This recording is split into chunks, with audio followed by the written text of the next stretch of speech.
what a great opportunity here. So before, after she fixed my great sandwich, before I left, I said, hey, I work with an organization that, helps people to get out of debt, increase their income, and to have more tax deductions.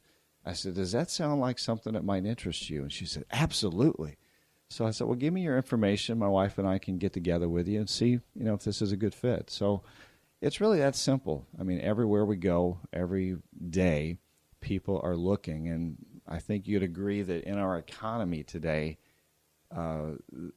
there is such a need for what we have and for what we provide. So our main message with our organization at this point is financially, is to help people financially, because if you can help people to get out of the mess that they're in financially, that tends to trickle down into every other area of their lives. So that's what we do, really.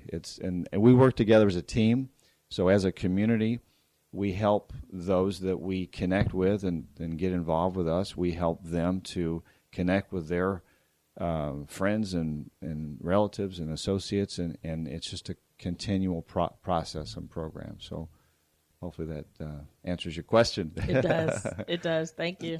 Yeah. So how does life leadership work with someone who is not pretty much well off financially, or maybe don't know too much about finances at all? Do y'all offer any simple steps like budgeting classes to get them to the place that you want them to be to move forward in your leadership program? Absolutely. Yeah, we have, in fact, we have a program that's called Financial Fitness, and we call it the green box because it's all green, and the information in it, we have a book. People learn in different ways. People learn visually, people learn audibly, but we have a book that's 47 Principles of Finance. We have a workbook that people can go through and physically write down, information, their budget, and so forth. And then we have audios that they can listen to, as well as we have an online resource with one of our life coaches who teaches through this program in audio as well as video. So, yeah, we've got the whole gamut covered. And, really I want to kind of take a sidestep and go back to when you talk about people who don't have means or don't have financial resources, and go back to when you were a child and the first thoughts that you had about money. What were those thoughts?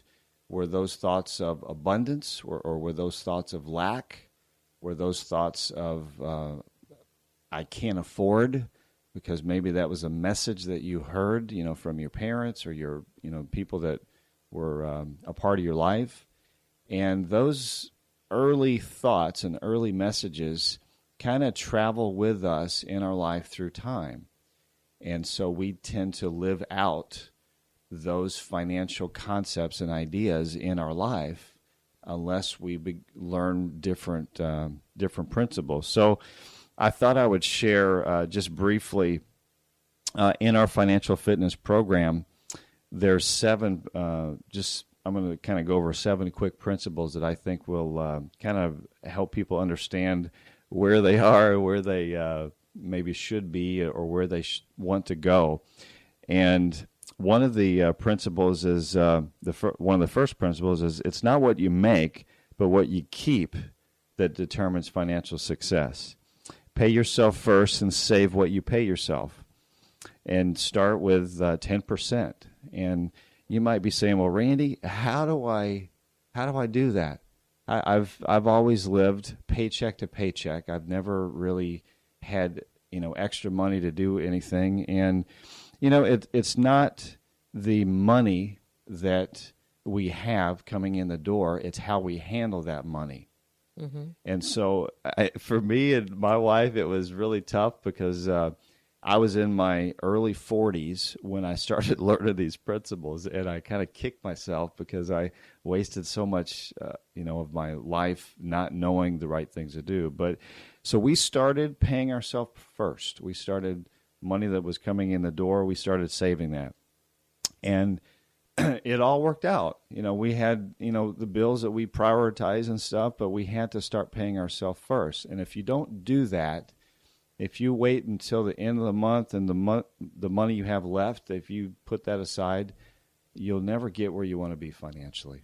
Pay yourself first. So the second thing is money is a gift. It has a specific use. I have a stewardship for my family and beyond. Invest in ourselves. Ben Franklin said, if a man empties his purse into his head, no man can take it away from him. And investment in knowledge always pays the best interest. So we are constantly looking at our life and looking, because finances is a big part of our life. How can we be a better steward of the money that we have coming in? Mm-hmm. And how can we, if we're looking at an item that comes across our path and we're looking at it, do we really need that item? Or maybe we wait 24 hours before we make a decision on purchasing that. So, but when you really start thinking about money has a specific use in our life, and we should be a good steward of that because, God has put us here for a reason, and He gives us resources, and we're to be a good steward with that. So number 3 is, and this one was hard for my wife and I, live within your means, always. Without exception. And if you're a married couple, give each other a little discretionary money to spend either each week or each month so that you're not nitpicking each other. But we found ourselves in massive debt. We had like $20,000 of consumer debt. We had a mortgage, 2 cars financed. We had student loan debt. We were just off the chart. And my wife... bless her. The Lord has just blessed me with a great wife. She came and she said, Randy, she said, we lost our parents, and we're now in a place where really the money start getting tight. And she said, well, why don't we sell our place and why don't we downsize? And of course I put up a roadblock because I was like, our home is an asset. That's what we're taught. Our home is an asset. And we need a piece of property to hold on to. Yeah. And I was against it. But the more I thought about it, the more we prayed about it, the more we realized that, wow, we could really make some strides ahead if we just... So we ended up selling everything. We sold our house and everything that we had basically to downsize because we wanted to get out of debt. We were not living within our means. We weren't using that principle for sure. But the more we began to put that into practice, the more it made sense. So hopefully that will help you. Number 4 is stop getting financial advice from broke people. Ooh, ouch. Ouch. They have a lot of financial advice, don't they? Oh, my God. Yes, and you're going to find as you start doing better financially that you're going to have a lot of critics. And a lot of people are going to tell you what you should do and what you shouldn't do and this and that. But, what we found is look at the people in your life that are giving you advice. And if they don't have the life and the lifestyle that you want, then you may want to consider some different friends or some different people to listen to. So we weren't listening to the right people. We began to find people in our life community and people that were successful, that had the fruit on the tree, and that's huge. If they don't have the fruit on the tree, then you need to make some better choices there. So before you go any further, Can you explain when you made that statement, fruit on the tree, to someone who may not understand what that means? Okay. Well, if you're a couple that has kids and you have a family household, the people who are giving you advice or suggesting or whatever that in your life, do they have the same type of relationships with their kids and their wife, and are they on the same path? And maybe it's spiritually. Do they spiritually have their life connected with the Lord? Are they teaching their kids the way that you think the Lord would have you teach your kids? we want to make sure that the people that we are following in our life have the biblical fruit. They are full of the fruits of the Spirit. In Galatians it talks about the fruits of the Spirit. They have the type of values and beliefs that you do. But you really want to look at that, and if they're not, if they come from let me just, I want to be kind of sensitive to this, but if you are listening to people who don't have the same type of marriage relationship, and you just really want to be sensitive to listening to people who are not going to give you the right advice, and especially when it comes to money and finances. Are they always broke? Are they always, when you look at people and their finances, do you know that there are people that live larger than they should? Do they live in a house that really is too much? Do they have expensive cars, and do they have things that they're living a larger life than what they can afford? And if so, then maybe you need to look at some other people to emulate. And so we began looking at that in our own life, and we looked at the people that we were surrounding ourselves with, our life community, and they had what we wanted in life. They had an autonomous life, and meaning that they had money and time. And most people today don't have time and money to be able to do what they want to do. They had great family relationships and great relationships with their kids, and they just really sought to follow God and live the type of life that He wanted them to live. So hopefully I kind of made sense there. Yes, thank you. The number 5 principle out of the 7 is consistently budget and save for unexpected expenses. Sometimes when you make more money, you want to spend more money.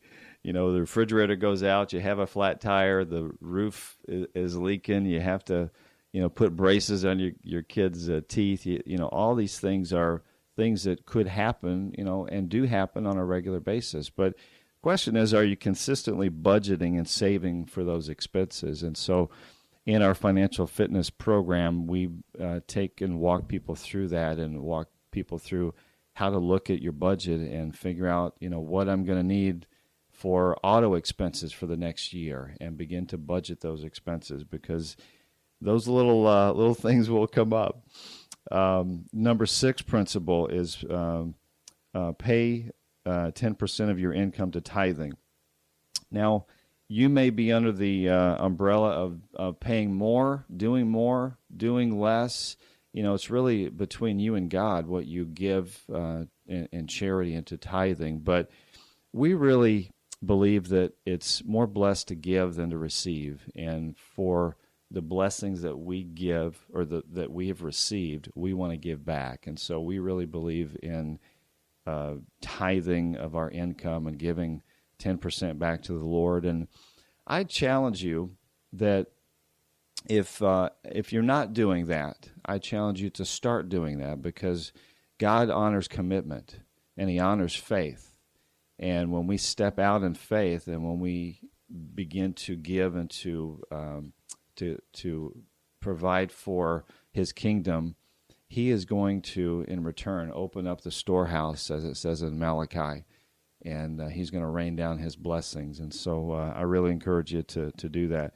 We didn't always practice that, but we learned throughout our life that to give something back to Him. And so we consistently put some aside to take care of God's work, and I know that He's good with that. The last principle that I'm going to speak about of the 7, and there's 47 principles in this financial fitness program, but giving your time, your money, and talent to others naturally increases your happiness. There's no greater joy than serving others. And so when you really think about your life and what you're doing every day, it's not just getting up and going to work every day. it's not just getting up and doing something because that's what you're going to do to pay the bills.